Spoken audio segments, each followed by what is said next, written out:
treat. I'm going to be bringing Steve Brule on stage in just a second. He has the YouTube channel called Studio Brule, B-R-U-L-E. And he talks about freedom of speech and presumption of innocence, an important topic on a global level for men. Please welcome with me, Steve Brule. Thank you. Test. Are we working? Can you hear me? Okay, thank you very much for that introduction, and thanks to Anthony for hosting this conference and giving me a chance to talk here today. I'm going to be referring to my notes on Kindle here quite a lot because I actually switched this from a different presentation late in the game and just finishing this up over the last few days at the conference here. But because I think this is a very important topic, more important than my original, which was about alternatives to a traditional marriage for men looking to pursue their reproductive urges. That one will be at the International Conference for Men in online this year, 2020 International Conference on Men's Issues. But having said that, my topic, you can see here, feminism and the one world government, and why we must prepare and how. There's a full court press on to create a one world government right now. Where they once used climate change as justification, they are now using the excuse of the pandemic, suggesting that we cannot move forward without full vaccination of everyone in the world and without resetting, quote, resetting the global economy. Can we move the slide? Oh, I have a clicker up here, right? Yes. Which button do I use? Okay, you got it. All right. You're going to see some slides that back up and refer to what I'm saying here. And this is, right. Okay, President Trump stands in the way of this leftist agenda, which is why the Democrats support both Black Lives Matter and Antifa, and encourage the escalating violence, race war, riots, and looting, hoping to pin it on Trump. But for some reason, did that go? Nope. It's going backwards. No, here we go. I'm sorry about this. Okay. But for some reason, the idea that the powerful of the world want to create a one-world government is seen as a conspiracy theory. It's anything but. The idea of a one-world government or a world government goes back to the Egyptian kings, whose stated desire was to rule all that the sun encircles. Similar sentiments were expressed by Chinese and Japanese emperors, and this has been presented in various forms ever since. Writers, rulers, philosophers from Dante, Kant, Lord Tennyson, Ulysses Grant, and more have also pined for a world under one government, arguing that there would be increased cooperation and no need for armies. And many of the institutions needed for a global governance are already in place. You're familiar with most of these probably. We've got the United Nations, founded in 1945. Almost immediately, world figures like Einstein, Winston Churchill, and others argued that the UN's power was insufficient and that a federal world government was needed. Since then, the idea of a United Nations Parliamentary Assembly resurfaced from its original proposition in the 1920s by the now defunct League of Nations. On top of this, we've got an international criminal court at The Hague, World Trade Organization, the World Bank. We've got the World Police Force, Interpol. And the law of the sea was moved recently, about 30, 40 years ago, under the United Nations as well, and it's now known as the Convention on the High Seas. There's even a non-profit organization called the World Service Authority that provides a world passport on the strength of an article in the Universal Declaration of Human Rights and is intermittently accepted by over 170 countries today. A one-world government will form one day, and it will mark the beginning of a very long period of ever-increasing tyranny if we're not prepared. Let me move this one forward here.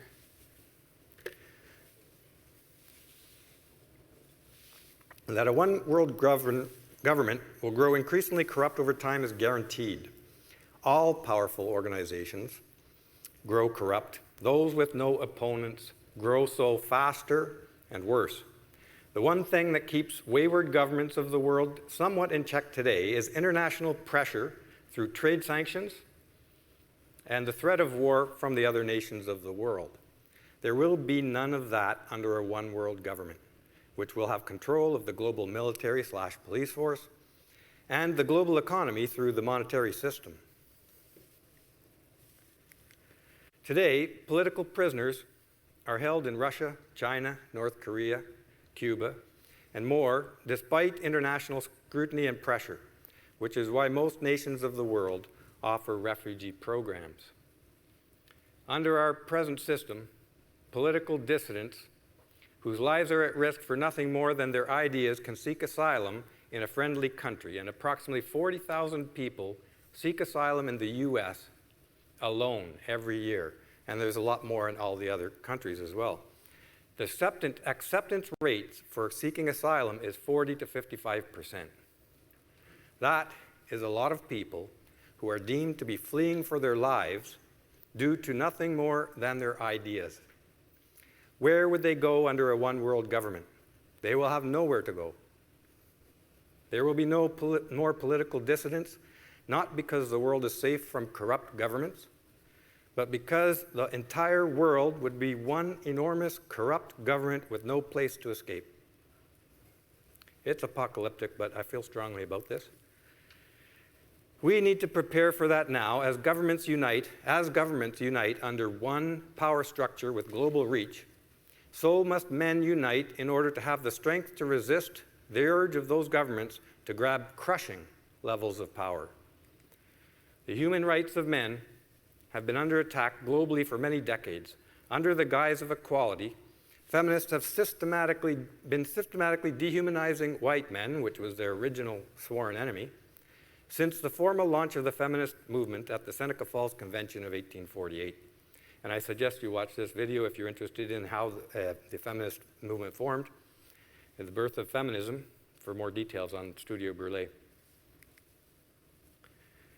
Ideological feminists have since fully adopted Marxist theory almost in its entirety, starting in the late 1960s, as Aaron Pizzey frequently points out, replacing class with gender and capitalism with patriarchy. Black Lives Matter and Antifa have recently emerged as the militant wing of ideological feminism, while the Democratic Party has become its political muscle. And they are sowing hatred and violence for a reason. In this talk, I hope to convince you or show you why feminism and its subsidiaries like Black Lives Matter and Antifa are so powerful. And I hope to describe that role that feminism, which has taken control of the Democratic Party, plays in the long-running effort to forge a one-world government. Whoops, I think that went twice there. That men dominated and oppressed women throughout history, as feminists claim, is an abject lie, which I've dealt with in this particular video, The Birth of Feminism. What I'd like to highlight now is how men have been attacked and marginalized, not just in the public square with juvenile nonsense like manspreading and mansplaining, but in law and public policy, to such a degree that we must conclude that men's basic humanity has been deeply undermined. And this has been going on for a very long time, as evidenced by E. Belford Bax in his book, The Fraud of Feminism, written in 1913. I highly recommend you read that, because this has been going on for more than 100 years. And humorously illustrated by Esther Viller, a woman, in The Manipulated Man, first published in 1971. Both books highly recommended. Now, this is not by any means a comprehensive list, but just a selection of the systematic disadvantages that men face. I don't expect you to read all that, but glance over it if you will. All around the world. In the interest of time, I'm not going to read it, but it's just to remind yourself, if you need to remind yourself of these injustices. Any one of these issues, and there are a lot more, if they affected women, would spark a global movement and generate billions of dollars in support. But nothing at all is forthcoming for men. The dehumanization of males is accelerating as feminism spreads around the world, and it is facilitated by the widely accepted idea that men are disposable. You've probably heard of this idea, this term before. Where does this idea come from? I want to talk about that for a minute. The idea that males are disposable is described in detail by Warren Farrell in The Myth of Male Power, and is the subject and title of a book by Michael Gilbert, The Disposable Male. This attitude is revealed on a daily basis and in no uncertain terms by our responses to serious events like the Boko Haram incidents. I don't know if you folks here remember that. It goes back about 6 years, I think. Did that go forward? No. Here we go. Since their formation in 2002, that's 18 years ago, Boko Haram has kidnapped young boys and forced them to become soldiers. They're child soldiers.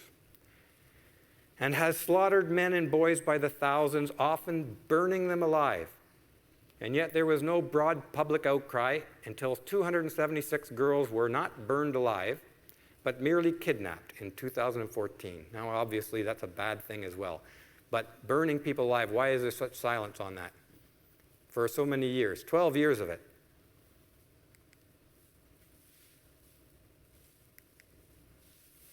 Their kidnapping led almost immediately to a global campaign called Bring Back Our Girls, and this, which attracted celebrities, business leaders, national governments alike, including the White House. There is still no concern over the fate of boys and men at the hands of Boko Haram today. This is 6 years later. And there likely never will be unless men organize globally. Governments have proven that they will not take action. Why is this happening? It has to do with the moral basis for male disposability, which I mentioned just a few minutes ago. Warren Farrell and others argue that in every culture throughout history, what is moral is behavior that is thought to promote the survival of the group. And what is immoral is the opposite. It's behavior that could, or is thought that could threaten the survival of the group. So, this is the basis of every moral code in every culture throughout history. And it is consistent with the idea of survival of the fittest in the theory of evolution.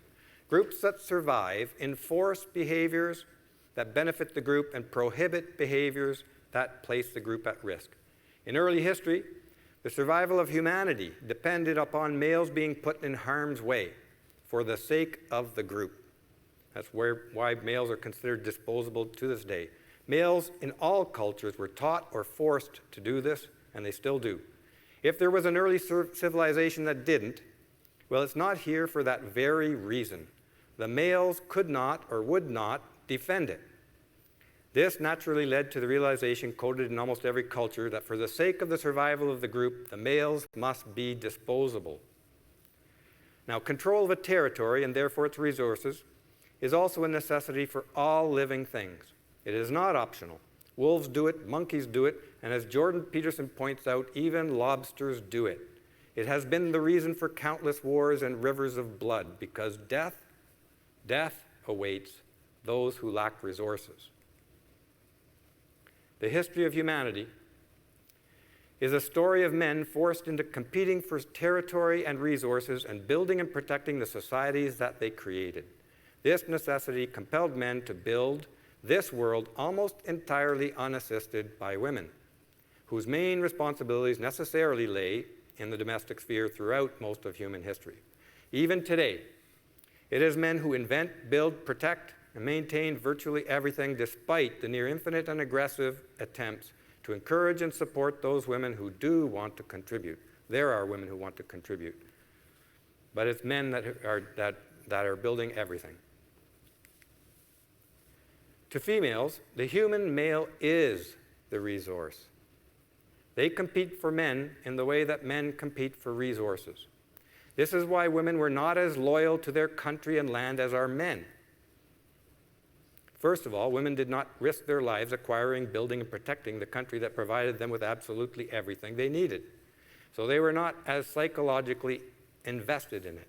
But more importantly, they knew that if the men of their tribe lost to the men of another tribe, they would not only be spared, but would be able to mate with and would be protected by even stronger men. they would still have children, and their lives may even improve after their original providers were slaughtered. Most of this is subconscious, but history bears this out in the Viking slaughter of early Britain, as Warren Farrell points out in one of his books, where women fell in love and married the conquerors who slaughtered their husbands. And the truth of this is seen in the way that women compulsively present themselves to sports heroes, political leaders, and wealthy businessmen, and in the way that women trade up in partnerships to more powerful men and almost force themselves on the ultra-powerful. Move forward a little bit here. Power-obsessed megalomaniacs have always been a part of humanity, and they always will be. From Genghis Khan to Alexander the Great, the pharaohs of Egypt, and the emperors of Rome, each of the top rulers saw themselves not just as powerful men in their communities, but as the rightful emperor of the entire known world. They were not driven merely by the accumulation of wealth and luxury. They were driven by something much deeper in the human psyche, the lust to be the one top dog, king, and emperor of all, a godlike ruler of the universe against whom no man may stand. It is this same psychic force that drives a prize fighter to reach for world champion status, but on a much larger scale. The super wealthy are compelled to battle for domination of the world as certainly as a lobster is compelled to battle to expand and dominate its territory, as Jordan Peterson points out, which is its world. Success in competition triggers a positive feedback response in the individual that encourages not just satisfaction and a sense of accomplishment, but an increased drive to even greater competitiveness and aggression. The drive to compete is such a powerful obsession that it expresses itself in almost every social activity, even in casual conversations. And to these top human males, the entire globe is the territory under dispute. The earth itself, everything on it, including us, are the disputed resources.